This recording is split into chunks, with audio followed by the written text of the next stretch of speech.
At this point, Jesus would have been a wanted man because the Pharisees are out to destroy him. And they want to remove him from Jerusalem because he's threatening them. He's a threat to them. And so Jesus is a wanted man, and he is gone into the upper room, and he is now focusing on just the disciples. And so in John chapter 13 through 16, he's going to instruct them. He's going to give them teaching. He's going to give them teaching about the upcoming dispensation of the church age. He's going to instruct them about some of the ministries of the Holy Spirit. He's going to instruct them about a number of things. And then in John chapter 17, he's going to offer a prayer to the Father, what is called the high priestly prayer. And then over in John chapter 18, he's going to leave. Flip with me over to John chapter 18. I'm giving you the afterwards. And I know I'm kind of going back and forth, but again, I'm just trying to give you some context here. In John chapter 18, Jesus leaves the upper room and he goes into the garden. We know the story, right? He leaves the upper room. He goes into the garden where he is betrayed. Betrayed by who? Judas. And he comes with a Roman cohort. And when the Roman cohort comes to get Jesus, Peter goes to defend him. And what does Peter do? Pulls out his sword. And he cuts off the ear of who? Malchus, the high priest's servant. And Peter tells him to put his sword away. And so Peter is arrested, and then under the cover of darkness, he faces a series of trials. And then the next morning in Acts chapter 19, he's taken away and he's flogged and he's crucified. But between John chapter 13 and John chapter 19, what we have is a night and a day. And this all takes place in a very short period of time. Now this is important. Why? Because when we get into John chapter 13, what you're going to notice is that Jesus is very focused, and he's offering very clear teaching. Very clear teaching. Now think about this. Here it is, 6:50 in the evening. Now imagine if this were your last night on the earth. Imagine if by noon tomorrow you were going to be beaten within an inch of your life, flogged, beaten in your face, and nailed to a cross. What would your mental state be right now? Would you be mentally distraught? Would you be trembling? And yet Jesus has such clarity. He has such focus of mind that when he enters into the upper room, he is not distracted by what he knows is coming upon him. And he knows it's coming. And he is so focused that not only can he deliver a clear teaching to his disciples, but he can even give an object lesson of servanthood. And I think that this is important because it demonstrates the greatness of our Savior. Go with me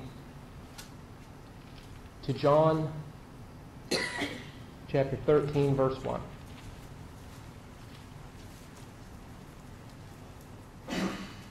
It says, "Now before the feast of the Passover, Jesus, knowing that his hour had come." When it says that his hour had come, it means that Jesus knew that it was time for him to die. You see, Jesus was not the blind victim of a plot to kill him. Jesus knew what was happening in his life. There are a number of passages when you look at John 2:4, it says, "My hour has not come." John 7:30, Jesus said, "My hour has not yet come." John 8:20, it says his hour had not yet come. And yet when you get to John 12:23, Jesus talking about some Greeks who had come to see him, it says, "The hour has come for the Son of Man to be glorified." Now the text could have very well said that the hour has come for the Son of Man to be crucified, because that's what it's referring to. It's referring to his death. But it says, for the hour has come for the Son of Man to be glorified. John 12:27, it says, now my soul has become troubled. And what shall I say? Father, save me from this hour. But for this purpose I came to this hour. You see, Christ knew the reason that He came into the world. He came into the world to die. He knew that it was His purpose to come into the world, to come to this hour, to die as a substitute for humanity.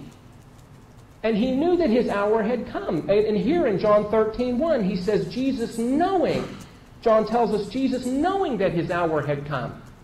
He knows that He's right on the threshold of death. And then in John 17:1, in the high priestly prayer, it says, Father, the hour has come. So He is well aware of what He is facing, literally hours away. So He says, now before the feast of the Passover, Jesus, knowing that His hour had come, that He should depart out of this world, having loved His own who were in the world, He loved them to the end. Eis telos. He loved them to the fullest extent.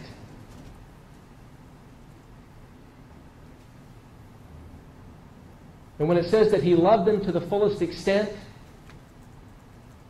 He loved them here in this passage, as we're going to see, as a humble servant.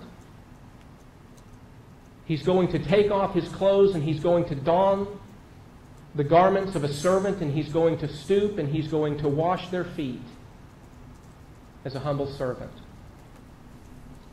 But in the larger picture of the whole upper room discourse, as well as the crucifixion, what you must understand is He's also going to love them through His teaching, and He's going to love them by His death. So He loves them to the fullest extent, and He loves them even into eternity. Moving on. Verse 2, it says, and during supper, the devil, having already put it into the heart of Judas Iscariot, the son of Simon, to betray Him, and Jesus, knowing that the Father had given all things into His hand, and that He had come forth from God and was going back to God, and that being a reference to His coming forth, His incarnation, the fact that there was a time when He left heaven and came to the earth and took upon Himself humanity in His incarnation, and that there was a time that He was going back. Verse 4 says that He rose from supper and laid aside a garment and took a towel and He girded Himself about. Now what's interesting is in Luke 2:24 we have a passage that tells us something that we don't see in John. In Luke 2:24 it says, there also arose a dispute among them, this would be among the disciples, as to which one of them was regarded as the greatest. So they come into the upper room, and they enter the upper room, and the disciples are arguing amongst themselves as to which one is the greatest. Now that's quite a discussion to have, wouldn't you think? Now apparently this was something that had been on their mind before. I can think of even another passage where James and John had come to Jesus and had asked one to sit on the right and one to sit on the left, where they were jockeying for position in the future kingdom. And that's typical of worldly thinking, trying to position oneself. And apparently they had been with Jesus for several years and they had not quite grasped much of His teaching. So they enter into the upper room, and apparently this discussion is taking place. And I think it's with this discussion taking place that Jesus arises and He lays aside His clothes and He takes a towel and He girds Himself about. Now this must have perplexed the disciples to sit here and watch Jesus do this. I mean, put yourself there. And you're watching Jesus get up, and you're wondering, what's He doing? So He gets up, and He takes off his garments, and He puts this towel on, and He goes over, and He gets this basin. And by the way, this would have been customary in this part of the world. Because when you walk through the cities, you wore sandals. I don't think they had socks back then, right? So you walk through the city, and you get dust on your feet, and you come into somebody's home, and there was a servant there, And you would take off your sandals, and the servant would come and he would wash your feet, and then you would enter into the house. So apparently they enter into the upper room, and there's no servant there. And so they come in and they sit down at the table, and the disciples are arguing amongst themselves as to who is the greatest. And in such a discussion as that, obviously nobody's going to take the time to wash each other's feet, right? Because to do that would be an admission, well, he's obviously not the greatest. If he's going to offer to wash, his feet, well, obviously he's not. But they all come to the table, and they've all got this dirty, smelly feet. So Jesus gets up, and he takes off his robe, and he puts the towel on, and he grabs the basin, and you know they're watching him. Verse 5, then he poured water into the basin and began to wash the disciples' feet, and to wipe them with the towel with which he was girded. Now imagine that you had just walked into this room. You're a stranger. You open the door, you walk in, and you see this scene. Who's the slave? The one on the floor, wearing the slave's clothes, with the basin in his hand, washing the disciples' feet. Right?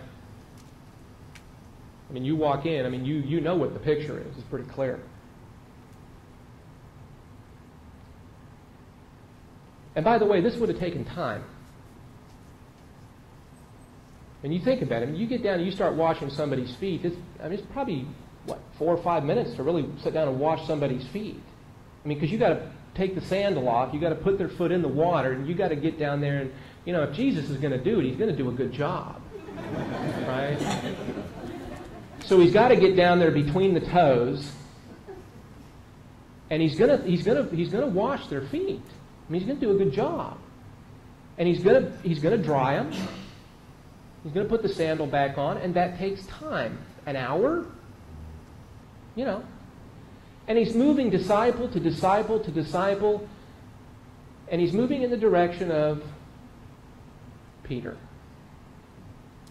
Verse 6. And so he came to Simon Peter, and he said to him, Lord, do you wash my feet? Now the Greek puts the personal pronoun here as emphatic. You? Lord, do you wash my feet?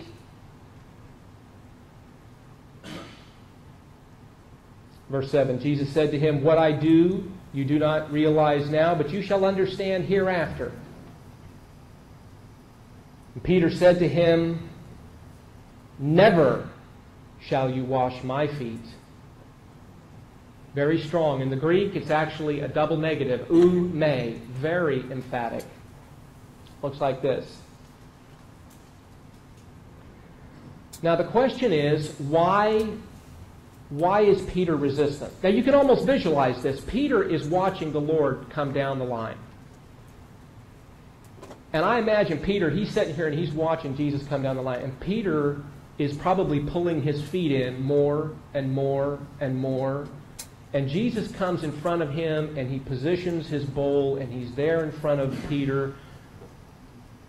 And Peter's got his feet so far pulled back. And he says, never shall you wash my feet. Now, why such a strong response? Why does Peter come off that way? I think it's because Peter has a very hard time seeing Jesus as a humble servant. I think Peter would rather see Jesus as a political Messiah. I think he would rather see Jesus as a military Messiah, much like the popular culture does. I think that's what the popular culture wanted.